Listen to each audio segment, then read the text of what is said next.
Hey everybody, welcome to this edition of the Terraform on Azure community call. It's always good to see everyone. As usual, I'll go through the housekeeping, especially if it's your first time here. Just want to make sure that everyone is nice to each other. Please don't be a jerk, and we will all have a good time. And I want to briefly touch on the agenda. We have Simone with us here today, who is going to talk about the Azure Landing Zone. And we also have Matt, who is currently on that agenda, a black screen, but he's recorded a video for us because it's the UK and he is ready for bed.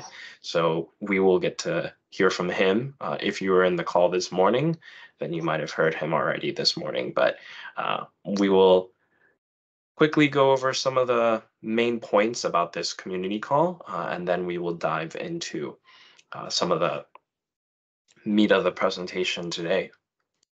So what is the Azure Deployments team, which is the team that myself and Mark Ray, who couldn't make it today, are on?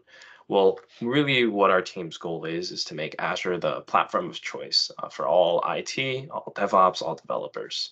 And really the goal is to make sure that you are set up for success on whatever tool you choose, whether it's CLI, whether it's PowerShell, Bicep, Terraform, or ARM templates. And our team specifically manages the info as code options or offerings, but we have a sister team that actually works on CLI and PowerShell, as well as another one for the portal. So our goal is really to make sure that you're set up for success, especially with your enterprise workflows. And this whole community initiative was started a while ago because we wanted to make sure that you in the community felt like your voice was able to be heard, as well as that you were able to get a pipe into the latest and greatest updates from our side. As always, we're looking for you to also lean in and work with us. If you want to join Simone and Matt and many others before them who have come and shared at these community calls, please register to submit a talk. And we would love for more of these afternoon sessions to start coming into fruition, or I guess evening, depending where you're at. So what are we doing with the community? There's a bunch of stuff that we have going on, but I'm not going to go through everything here. The couple of things I'll touch on is the latest blog post was uploaded a couple weeks ago, so go ahead and check that out if you haven't yet. And also, we have a Slack and the community itself, so make sure to register for those if you haven't. One more quick housekeeping that I'll touch on before I hand it over to Simone. We're currently in the middle of gathering feedback for Copilot. And if you are interested in giving some feedback on your IAC Copilot scenarios, we would love to talk with you. So scan that QR code or fill out that link right there and submit your information, and our team might reach out to you to learn a little bit about what your scenarios look like. And I believe that is it for me. I'm going to go ahead and turn it over to Simone. And Simone, you can go ahead and share your deck because I think my PowerPoint never updated enough or fast enough. Oh, okay, cool. Just give me 2 seconds and I will do that. Or let me. No problems. I have it ready. Well, I wasn't ready, but I can be ready in just a minute. Yeah. It is actually saved now, so if I reshare it, it might work. Give me a sec. Oh, okay. No problem. Hi, Ryan.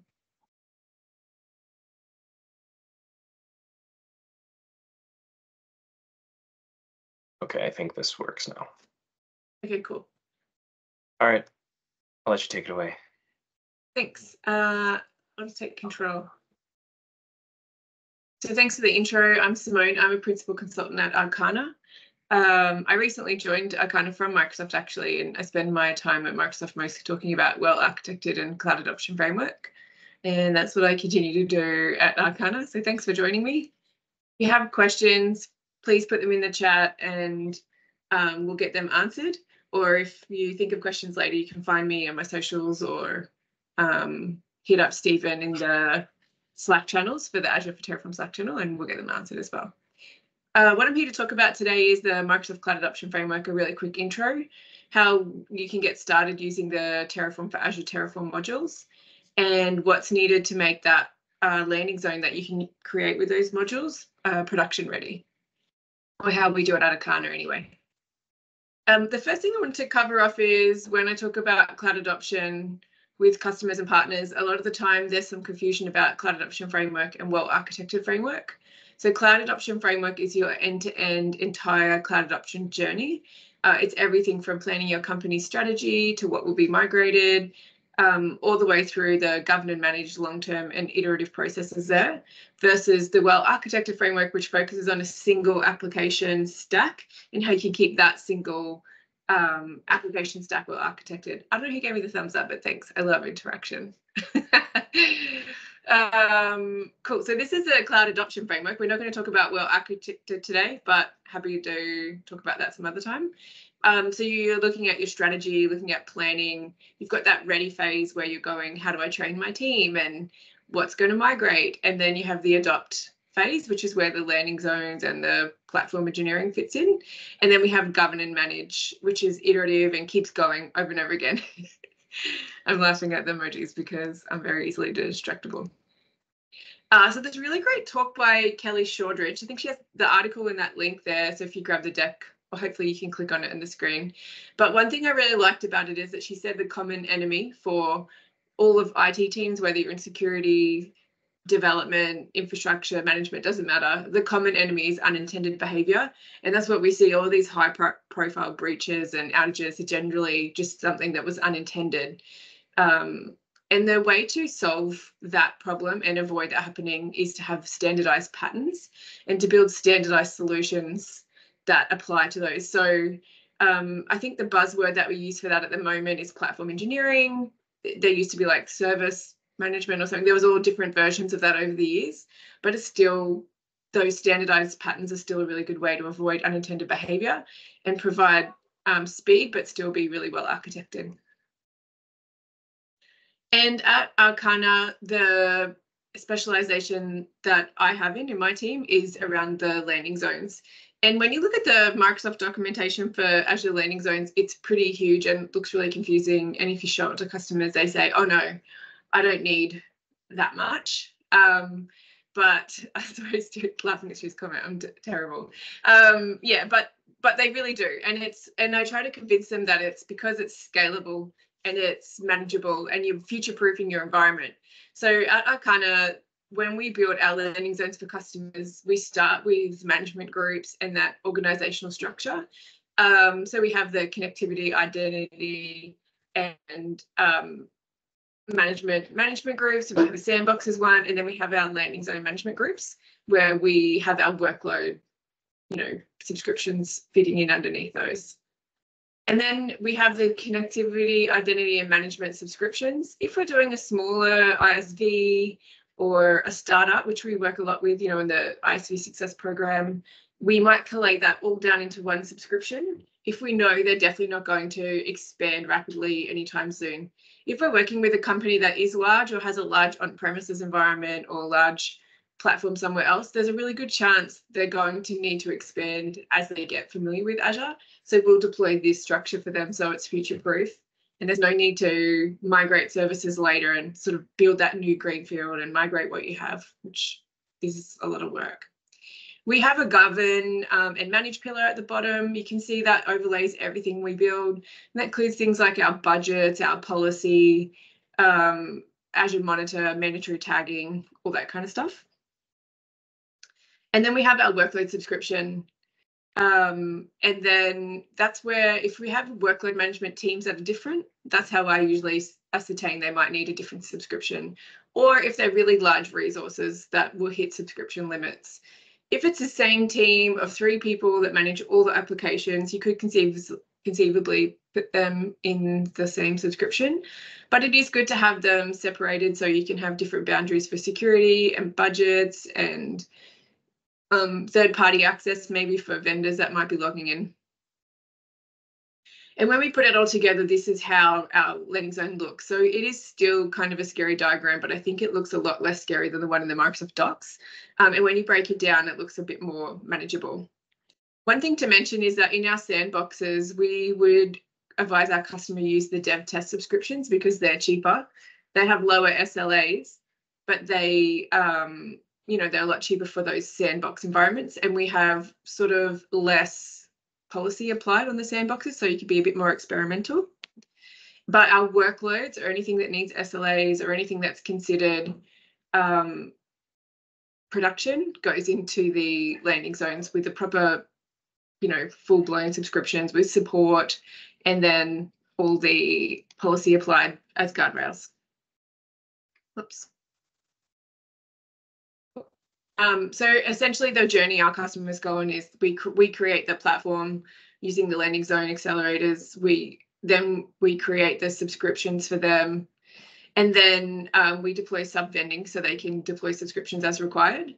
And then we create a workload template for them, but they can also deploy workloads using the accelerators that are available from Microsoft. So if, say, you wanted AVD or SAP or AI, there's accelerators there. So we have links to those as part of our handover.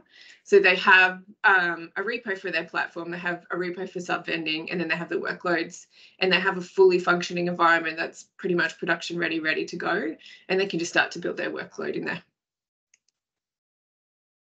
And when I first came to Arkahna and I talked to the team, they had looked at the Azure Landing Zones and they'd looked at the Terraform modules, and it was the older Rover implementation. I don't know if anybody had a crack at that one, but it was pretty confusing and it was really hard. And a lot of the partners when I was at Microsoft also expressed, like, it's just we don't know how to use it. So I was chatting to the Cloud Adoption Framework team and they said we have these new modules. So we adopted them and found them a lot easier. And the place where you can start to do the same thing if you've tried and gave up is go back and have a new look at the enterprise scale Terraform and Azure modules. If I got that name right, sorry. But they're much easier to adopt. And I think Ryan, who's on the call, who works with these a lot with me, would attest to that they're a lot more modular. So you can build out kind of the environment that you want with these modules. It's not one big black box. It's a lot easier to deploy and manage. But if you need more information, there's also a super detailed wiki. So I definitely have spent a lot of my life digging through this wiki for things like what policy is deployed by default and things like that. But, I'm not going to lie, the wiki is big and it is complicated and it is detailed. So that's a plus and a minus, I guess, if you're trying to get started. So if that's still too daunting, you're like, no, I just don't know where to begin. Like, I want to use landing zones. I want to use Cloud Adoption Framework aligned landing zones, but I don't know where to start, which is a conversation I have with people all the time. There's a really great tool from the Cloud Adoption Framework team called the Azure Landing Zone Accelerator. So Matt and Jared and co have written this. It's super cool. It wasn't around when we started out building our landing zones, but I think it's an excellent tool for anyone wanting to get started today. Essentially what it does is, actually, I'm going to skip back one step for a second. You fill in a bunch of information and it will create a repo for you in GitHub. It creates managed identities. It deploys your environment to Azure. And what I like about this solution over the portal experience, there was that one where you can fill out the form in the portal and it will deploy a landing zone for you. And when I did that, I wasn't quite sure what was deployed and I wasn't quite sure how to edit that. But what I really like about the Landing Zone Accelerator is that it puts that stuff in code. So you can still have those deployment gates and you can still have change control and you can still edit things and make it customized, which I think is a really good experience for, production workloads, not just demos or testing it out. You can actually use it in your customers or use it in your company's environment and then keep building on top of it. And just in case there was any issues, I have a recording of the demo because everybody's having demo problems at the moment. So you set up PowerShell on your computer, you put in a pat token for your GitHub repo, fill out a bit of information, you put the location in wrong a few times, then you put it correctly like I did. You put the subscriptions that you'd like to deploy it to. So if you're doing a really small ISV or a demo or you're testing it out, you might put one subscription for all three of those, which is what I've done in the demo here because I was using my I don't know, I saw a chat, but I was using my MSDN, so obviously just have one subscription. And then it goes ahead and creates a plan file for you, which is awesome. And you can see everything that is going to deploy. And that's where I think that it really excels over the portal experience, because you can see every single thing that's going to be deployed, just like a normal Terraform plan, and then you can approve it, or you can go back and edit your code. And then it creates the repo, creates the infrastructure, and you're good. I can see some chat about Stu wanting to pipe in. So did you want to come off mute and pipe in, Stu? Or just keep going? Yeah, I'm just going to keep going. So this is the repo that it creates. It creates variables.tf for you, which is really cool, so that you can rerun that as many times as you want. And I would suggest, even if you're testing it out, use the JSON file so that you don't have to keep typing in those things over and over again. I got really over typing the side arranges over and over again every time I made a typo somewhere else. It creates the managed identities for you in your Azure portal that will run the pipelines with all the permissions that they need. And it creates a Terraform state storage for you with a container, which is not in file shares, it's in containers. I get there in the end. And then there's your Terraform state file there. So it's got all the permissions they need and everything like that. It's a really cool solution. It's a really quick way to get going. And I think it's a really good practice to have it in GitHub and have those pipelines in place and have it all set up how you would want it set up in an enterprise environment. This is the config.yaml that I mentioned. So I definitely, even if you're playing around, that use this file, but essentially this config YAML file deploys, just decides what's deployed. So you can put your site arranges in there, your regions, your naming, all that kind of stuff. It's one single file. It's really easy to customize, and it's really easy to reuse. Cool. So Stu, did you want to pipe in now before I... Sure. Yeah. Okay. So I had one question, and that was just on that tipping point for when you're combining the platform subs into one. It's something we run into a lot too, that there's a little bit of a horror, I think is the right word, from customers when you mention how many subscriptions they're going to need, especially smaller ones. What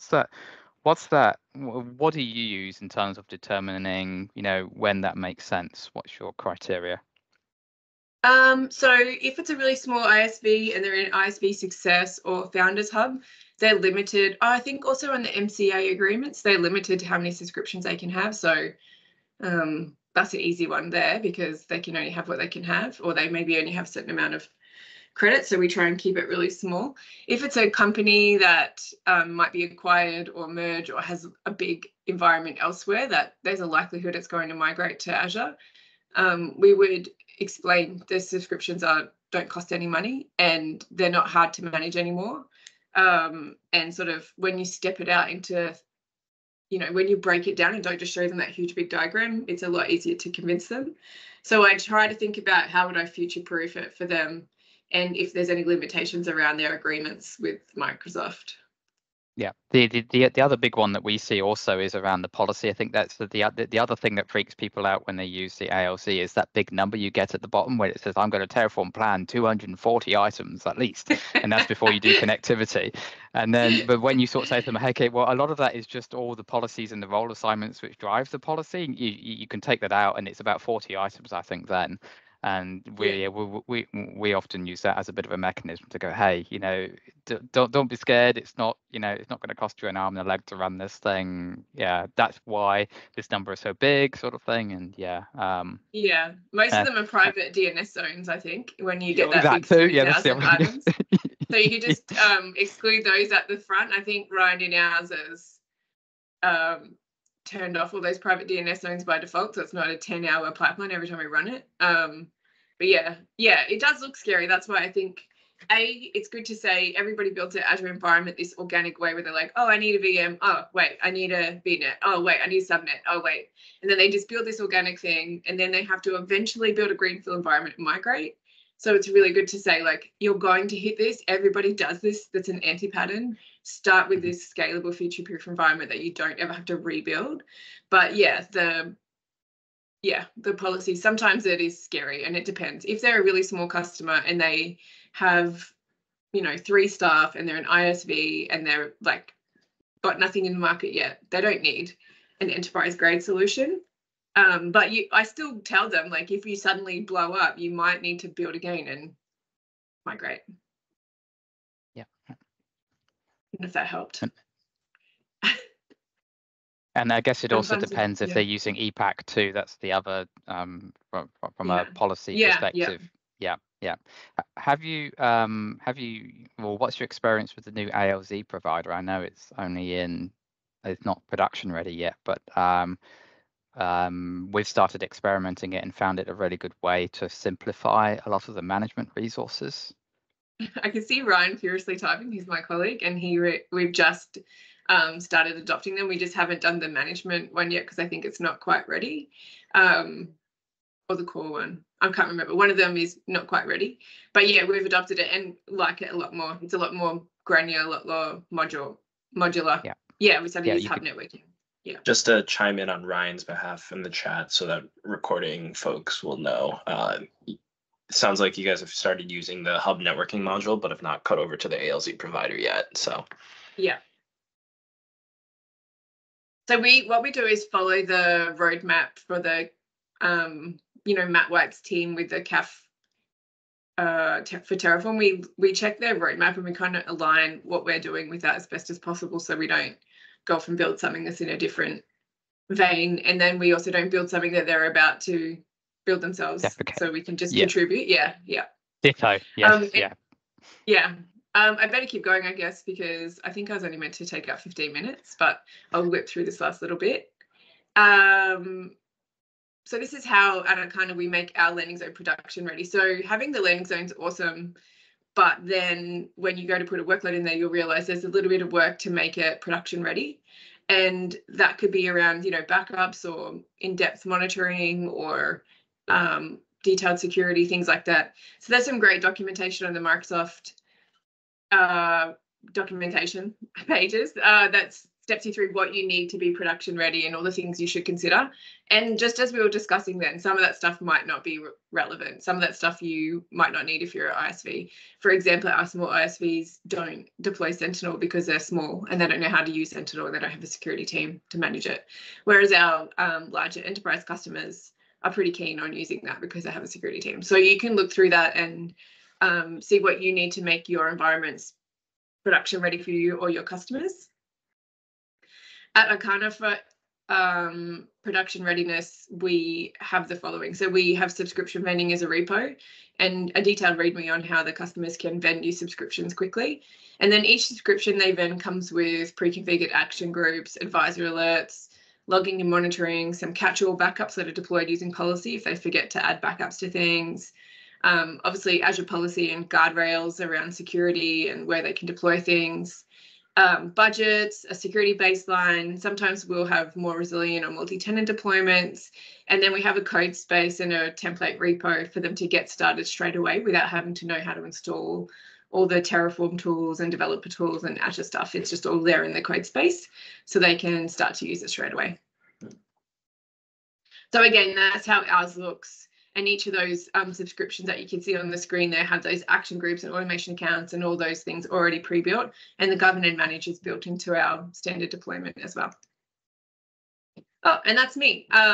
So if you had questions later or you want to follow me on the socials, I have new Twitter, Blue Sky and LinkedIn these days. So thank you so much for having me, and thanks for having questions. I love knowing that people are interested in what I'm saying and I'm not just talking at you. I might have a question. Go ahead.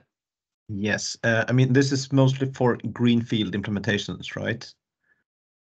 What about if you have a tenant with thousands of subscriptions, tens of management groups? Is there a suggested path to, either by big bang or incrementally migrate to a better world, so to say? Yeah, there is. So there's also a question in the chat which I'll answer as well. But first of all, to yours, you're right. If a customer has loads of management groups already, then it can be challenging. You don't want to import all of those into Terraform state. Recommend is you deploy what you want side by side, and then you migrate subscriptions in. Now, that's actually a non-disruptive change as long as your policies are not going to block any deployments. So that's the kind of side-by-side type migration strategy. If you've ever done, back when we had We might still have kind of on-premises Active Directory, and you messed up your OU hierarchy, and you're like, I just want to create a new one. What you tended to do was create a new one and then move all your resources into it once you were happy with it. And it's a similar kind of concept for management groups and policies. Yeah, thanks. That makes sense. Yeah. There's a question in the chat from Daniel. He's asking about YAML, who's not a fan of, and why we've used it. YAML, what all it's to do is to standardize the inputs to the accelerator Q&A. If you're using the accelerator to deploy something for the first time, then you can just answer the questions yourself. But what we found is that customers wanted to maybe try it and then save their responses. So we just chose YAML as the language to do that. You don't need to use it, it's completely optional. But if you want to quickly repeat a deployment with the accelerator, then that's where we've stored the responses in YAML format. Is that just a general preference that you guys have in your sort of part of the world? It's I wouldn't say I think it's just a preference for the authors of the accelerator. Yeah. I think it's you've got to pick. I mean, you've got to pick one, right? I don't have a particular problem with YAML, but yeah, some people prefer JSON, some prefer YAML. You can, if you really want, you can convert between the two. Yeah, no, I'm sorry, probably don't want to hijack it. I was just curious because Terraform being much more aligned with JSON, I use, you know, variable files that are basically JSON to import when I'm running on my sort of Terraform code. So I was just curious why YAML's been chosen there, whether it's some sort of. But I don't know. The actual the accelerator is written in PowerShell, so I don't know if there was a reason why they decided to use YAML for that. But yeah, I don't know. Stick an issue on the repo and just ask the question. Maybe you can do both. I mean, Terraform actually has the ability, as you know, to do YAML decode and JSON decode. So maybe we could support JSON and YAML.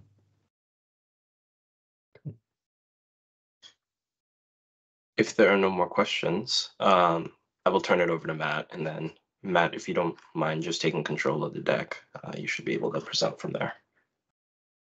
I've got it, Stephen. Thank you very much. Yeah, so as you might have heard from Stephen's technical glitch earlier, so my name is Matt White. I am part of the Azure Landing Zones team and also part of the leads for Azure Verified Modules. So two kind of fairly big programs that we've got. I'm actually a cloud solution architect. I work in a corporate team called Customer Architecture and Engineering. And part of our role is to kind of have impact at scale. And that's what we try and do through our modules and our kind of accelerators and stuff that we work with. So yeah, let's move the slides on. I'm going to be talking today on Terraform VNext. So what we've heard, oh, it's done it. That's quite cool. I was wondering if it would do that. What we've heard is the CAF Enterprise Scale module is a one size fits all. It tries to do lots of things. It tries to do networking. It tries to do management resources. It tries to do, all sorts of things really. And we've heard from our customers that actually different teams do different jobs in larger organizations. They don't want one module that does everything. And even though it is kind of possible to split it up, customers want a more Lego style. They want to be able to say, actually, I want this module which does this thing. I want to mix it with this module which does that thing. I don't want all this other code in there because I don't want it. And so that's the approach that we've taken.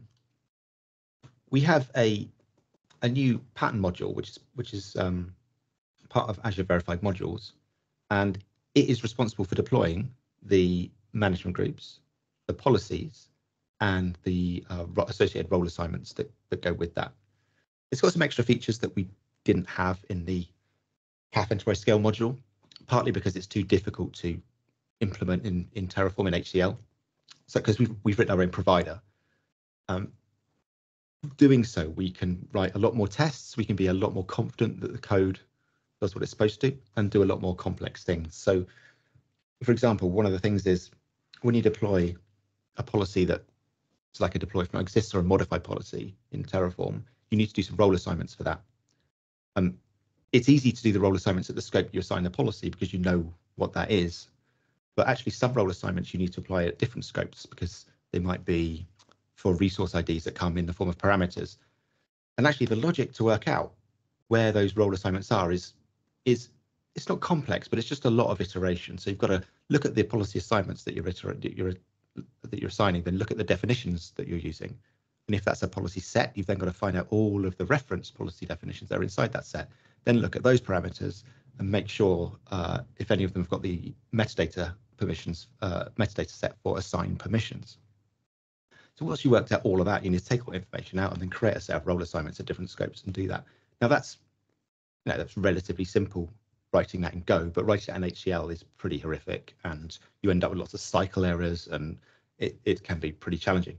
So we've taken some of our learnings from the original module, we've added extra features, and we've made it really specific. So this module uses our provider, and it deploys resources at management groups, policies, role assignments. That's it. And our telemetry tells us that that's what 60% of the users of our module do. So 60% of the users that use CAF Enterprise Scale don't even use the network features or the management features. They just use it for management groups and policy. So our initial efforts have been focused around using that. That's published today. You can use these now. Come on, I'll show you how they work in a little bit. But that's yeah, you can use these today. They're on the registries and respectively. So we are approaching V1 for this. We wanted to, one of the lessons we learned is we wanted to decouple the module and the provider from the data.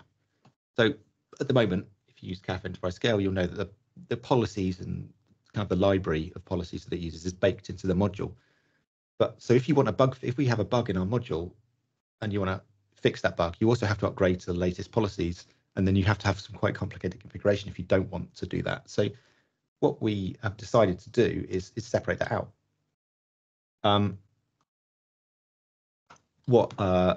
We separate it out and put it in its own Git repo, and actually we use the same method as Terraform does when it downloads modules and providers from the registry, as we use the same method. So there's a library called GoGetter, and essentially you can specify the version of the ALC policies that you want, and it will go off and download them from the internet for you. Now, we recognize that not everyone has access to the internet, so we also support local file systems as well if you need that.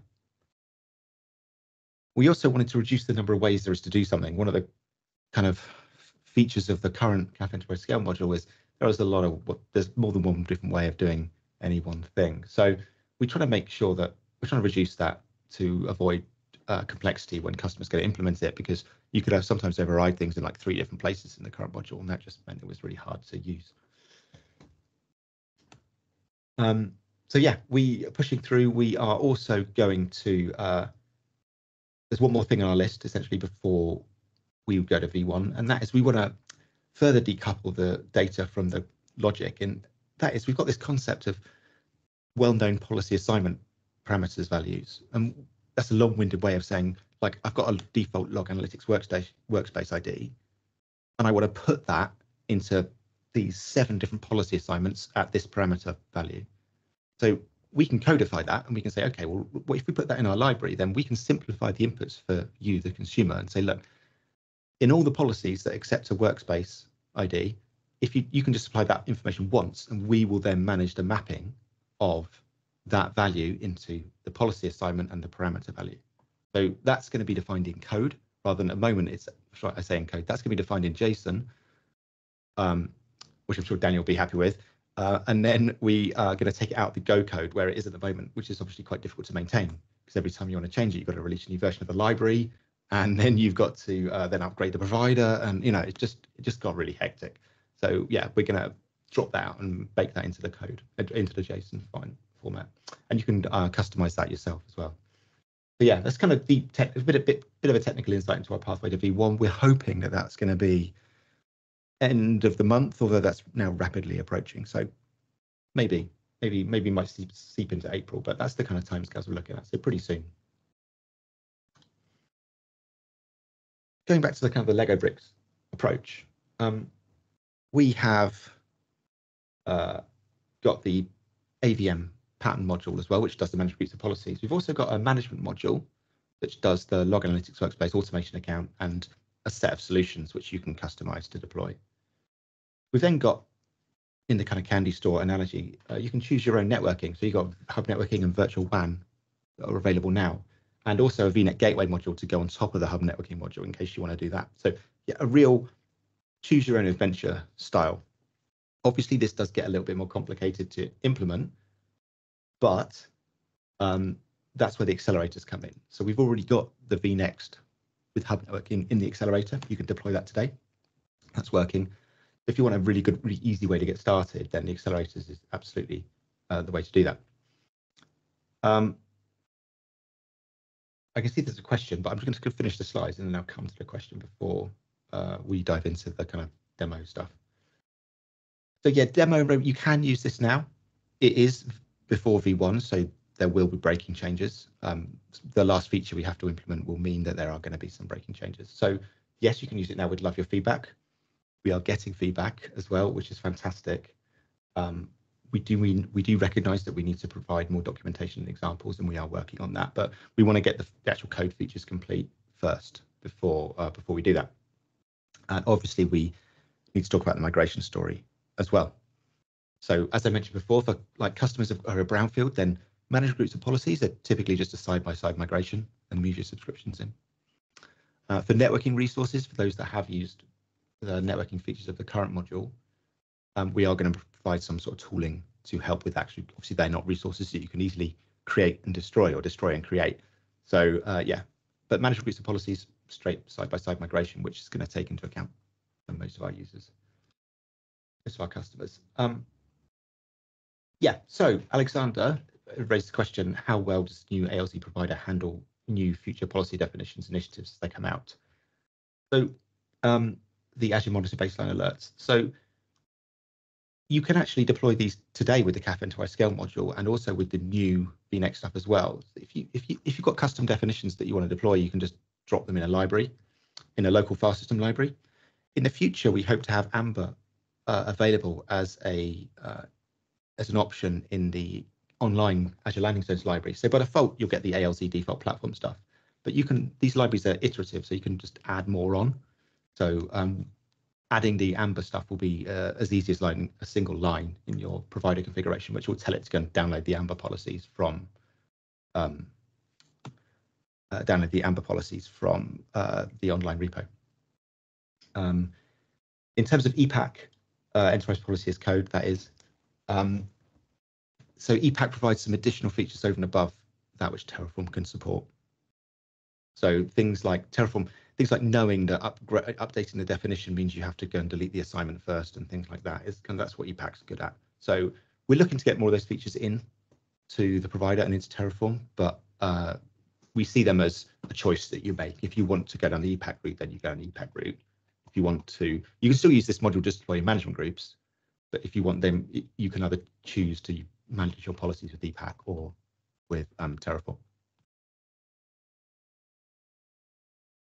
Are there any more questions before I dive into a quick screen share? And just as a time check, Stephen, how long have we got left? You're doing fine. Okay. I wouldn't worry about it. Cool, no worries.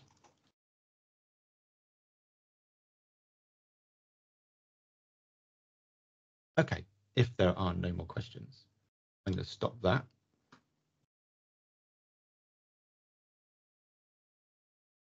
And I'm going to share my window. So this first thing that I've got up is the Azure Landing Zones pattern module. You can see that we've got some examples here. This is probably the easiest way to look at it. So this is a really good example of how to add in your own custom policies. So this example we've got here is just adding in your local lib folder. The provider will by default go and get the Azure Landing Zones policies unless you tell it not to. We've got an example here where we deploy a maintenance configuration, and then we want to pass in that result of that maintenance configuration into a policy assignment. So you can see here we deploy the resource, and this is where you can change the policies that are assigned to include that resource. It's as easy as that. So you just drop it in. What we've also got is the example of the override archetypes here as well. So this is where that we've said, okay, we want the kind of ALZ default root policy set, but we want our own, and so we've created our own using the overrides. So we can see that in GitHub here. So if you look at this lib folder, you can see that we've got an archetype override root. And it's as simple as saying, look, I want to make that a bit bigger. I want to, the base archetype is root, and I want to call it root override, and I want to add a new policy for it, and it's called update ring 1. So where is that policy? Well, that policy is in here, policy assign update ring 1. And the nice thing is you can, all the provider really cares about is certain properties here. So you can give it the name and then the definition ID. And the provider will know that that's a built-in definition ID, not a custom one, because it doesn't have the management groups thing in the resource ID. So it will then read that file, and then when it comes to deploy it, it will rewrite all of the resource IDs that it needs to and deploy it at the right scope for you. So that's kind of that's a really good example of how some of the kind of basic features of the module work. Just policy overrides and modifying policy parameters in there. If you're wondering why we have to JSON encode that, it's because it confuses the type system in Terraform. So parameters are a key value pair, but the value can be any type of object, right? It can be a JSON array, it can be a JSON object, it can be a string, it can be a number. And Terraform does not like that at all. It wants, if you have multiple parameters in this list, it wants them all to be the same type. So the key is the string, and then the type is the type of thing, and Terraform just wants them all to be the same. So we had to JSON encode it to get Terraform to be happy. But yeah, so that's a really good example. Look, creating a management group with policies is just as simple as that. You just do it in kind of those 7 lines. This is saying I want a management group called platform. The parent ID is the output of the root, so that's fine. And then I just tell it the archetype I want to use, and I tell it a default location, which you need for like the managed identities for the policies and stuff. So yeah, it's as simple as that, and you can build up a very simple hierarchy just by adding on more management groups like that. In terms of the policies, they are now stored in this GitHub repo called Azure Landing Zones library. You can see we've got platform ALZ directory here. If we think back to the Amber question, Amber would love to live in here eventually as well. So we can have an option for Amber that will have its own policies, and it will have its own override archetypes. So it would have root underscore Amber or something, which would be the ALZ default root plus Amber. So yeah, in terms of Amber policies, we'd like to get these in here as well. And so it would be, you could specify this as a source. So if we look inside platform and ALZ, you can see all of the stuff that we have. If you're used to the current Terraform module, you'll be used to this library. The point is, it's now online using GoGetter, the same process that Terraform uses to download modules. We download this in the background for you. And yeah, so what that looks like when you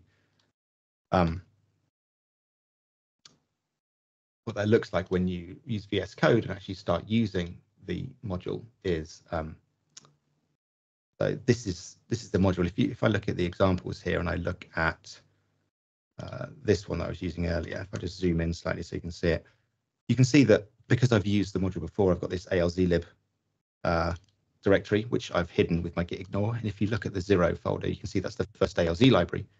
And then the 1 is my custom library, but it's actually just copied from lib here. But essentially, all we do is we copy it down and then we reference it locally. And you can kind of play with that. And because it's a git ref, you can actually have your own internal libraries as well. So as long as you can access it via EDP, you can host these policy libraries wherever you like. So yeah, it's really, really handy. You can see here, oh no, it's in main.tf on this one. Yeah, so it's as simple as that. You can just add new lib, add new yib. They're called URLs now because you can actually put GitHub references in and all sorts. But you can also choose the tag of the policy release. So it defaults to a version when the provider was created, released. It's the latest. But there's been a bug fix since then. So I just said, I want the latest and greatest ALZ policies by tag. So yeah, you can get a consistent experience. You can update the provider version, but you can keep exactly the same policies and stuff that you were always used to using. So yeah, that's kind of the end of the demo, actually, Stephen. But yeah, it's a shame that I wasn't able to finish it in one hit. But yeah, I'd love to answer any questions or anything that anyone has.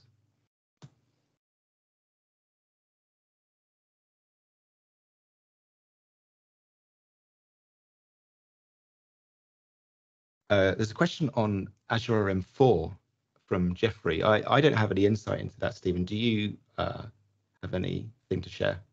I would love to share more about Azure M4, but to be honest, a lot of the conversation on what is going to be in 4 is a bit of a toss-up. So I don't want to say we're planning this and then get held accountable when something doesn't get through. But HashiCorp and our side are talking with each other, and we are going to make sure that whatever we bring makes the most sense for all of you. Sorry for the non-answer, though.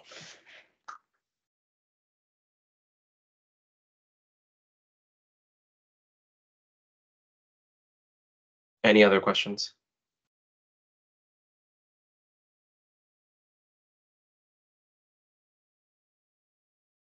Okay. Well, thank you, Matt. I really appreciate you hopping on, and don't worry about the issues technically today. It happens. We're all rotating the technical issues today, so. No, Yeah, happy to come along. Thanks for inviting me, Stephen. Thanks very much. Yep. Appreciate having you. So, all right, let me try to use the remaining. Oh, Jeffrey raised his hand. What's up, Jeffrey? Oh no, he probably tried to clap. Yep, I was trying to clap. Sorry. It's okay. Happens, I think once every other call or something along those lines. So don't feel bad. All right, let's talk about some team updates. A couple things that I want to tackle in our remaining time. The first is related to AZ API. We have been setting out to really try to improve this provider. And if you haven't heard our messaging, the messaging that we basically take now is that we want AZ API to be truly first class. And that's not our definition of first class, but rather your experience of it to be first class, to feel like you can use the provider for anything in the same way that you can use Azure RM as a provider. And to that end, we have done a lot of thinking and brainstorming about what we might need to add to the provider. Some of the considerations that we've made, and I'm missing one here, so I'll talk about the first one, was the whole JSON experience. And for any of you who have played with the provider, I'm sure that JSON is not the most welcome part of your Terraform HCL authoring experience. And we are setting out to remove that. We have not yet anything that we can officially release, but keep your eyes peeled. We should be able to get rid of that whole JSON problem in the coming weeks. Another piece that we are considering here is some unique resource naming. Do people prefer generic resource naming, or do people prefer unique resource naming? And then another component on top of that is simplicity and consistency. A lot of you have said that AZ API is too complicated, it's too much bulk, and there's too many properties just flying around in front of me. And they've wanted simplicity, those who have kind of come in from that perspective. Whereas there's another argument for another side, which says, well, we want a consistent response body. And that enables us to make sure that for whatever resource we're developing, we're able to consistently move to that resource. And there are even further considerations that really kind of exist in this whole sphere, if you will. One of them being the migration and fallback story. And of course, making sure that our documentation not only lines up with our perceived idea of what we think the provider should be, as well as making sure that that actually is delivered upon and into people's hands through content generation and evangelism of the actual improvements. So you might be wondering, why am I hampering for so long about a bunch of non-feature related updates? Well, the main thing that we're looking for from you is really to get your opinion. So if you don't mind taking that QR code and filling it out, the main thing that we're really trying to help get your decision, or help you, or help us help you in this whole process, is really tell us what do you prefer in terms of some of these future directions and why. And we want to take all that feedback in. We want to get a decision made in the coming weeks. We want to be able to get the new and improved AZ API into your hands. So keep an eye out. There will likely be some features that will be released at some point over the next weeks, and appreciate everyone for even just scanning that and giving their thoughts. So something a bit more exciting and a bit more new, we have put together a prompt upvote GitHub, and the big thing about this prompt upvote is that we are looking to try to understand a lot of the IAC problems with, or a lot of the IAC scenarios that your teams have been facing. But also we don't want to, I see the QR code is not working, so I will get back to that and make sure the right one is there in a second. The prompt upvote, the real goal here is we want to be able to take your scenarios and utilize your own experiences to help prioritize what sort of improvements we make within the Copilot experience. While we don't have anything we can necessarily show you today, we do want to help prioritize our investments. So we've created this GitHub basically for you to go and submit your own prompts in the form of GitHub issues. And the goal there is to basically take the top prompts and from there really be able to create a great experience with whatever Copilot you use. So let me share my screen real quick and then I'll just walk you through what it might look like. So here we have the GitHub repo itself. I will zoom in case some of you can't see that well. Here is some guidelines here on the README. Please read them before you submit a prompt, but really all you need to do is just click this link to get to creating an issue. Alternatively, you can just go over here to issues. This is a screenshot. Oh, we have a single sign-on. Let me fix that. And that should work. And it'll take us to this example, and then we can create a new issue here. So if you go ahead and get started with prompt suggestion, there's a whole list of ideas here regarding here's the prompt, here is the tools involved, and then expected outputs as well as current outputs. So you can create an idea here. Just make sure to check this box after you've read the README. And the idea is that once a prompt is submitted in here, you can go ahead and actually vote for these prompts. So for example, give me a container app in Azure. You can see this is an example that I created around here's what happens when I try to create it in Azure. And then if you think that it's a reasonable ask, or you also want this to be implemented, you can upvote it. And what we will honestly do is we will just sort by the upvotes and we will prioritize some of our works based off of that. So really hoping to utilize this to get a lot of good feedback from all of you and also to improve your experiences with Copilot. Let me pull up our deck again. And yes, you can use that now. There is hopefully this QR code works, and please tell me if it's not working, but this QR code should work. And yeah, what we're really planning to do here, as we were alluding to before, is take the top prompts, generate off of that some code, and then we're going to go ahead and validate and really start documenting a lot of that. So hope that is exciting to you. Again, that QR code on the bottom right should be the same as before with feedback, but that top one with prompt submission, that would be the one that we would encourage you to go ahead and check out. So any questions on any of those updates from our team?